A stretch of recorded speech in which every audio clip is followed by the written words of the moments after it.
மேற்கு தொடர்ச்சி மலைப்பகுதிகளில் பெய்து வரும் சாரல் மழையால் குற்றாலம் அருவிகளில் தண்ணீர் வரத்து அதிகரித்துள்ளது. குற்றாலத்தில் தென்றல் காற்றுடன் சாரல் மழையும் அவ்வப்போது பெய்து வருகிறது.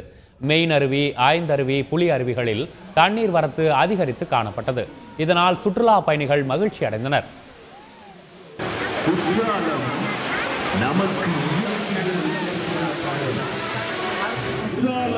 சிறப்பு நிலை பேரூராட்சி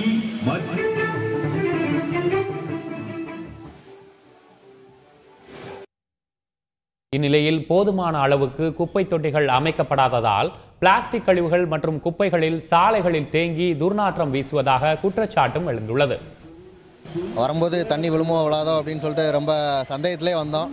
ஆனால் பார்த்தா நல்லா தண்ணி விழுது. மெயின் ஃபால்ஸில் நல்லா தண்ணி விழுது. நேற்று 5 ஃபால்ஸ் போயிருந்தோம், நல்லா தண்ணி விழுந்தது, நல்லா குளித்தோம். 2 நாளும் ரொம்ப ஜாலியாக என்ஜாய் பண்ணோம்.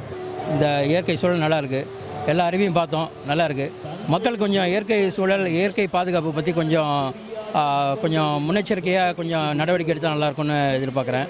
ஏன்னா சில பிளாஸ்டிக் பொருள்லாம் போடக்கூடாதுன்னு சொல்கிறாங்க. பட் அதுக்கான அமைப்பு, அதுக்கான வசதியெல்லாம் இருக்கான்றது எனக்கு கொஞ்சம் டவுட்டாக தான் இருக்குது. ஸோ அதை சுற்றுப்புற சூழல் பாதுகாக்கிறது மக்களோட கடமை. ப்ளஸ் அரசாங்கமும் அதுக்கான நடவடிக்கை எடுத்தால் இன்னும் கொஞ்சம் நல்லாயிருக்கும்.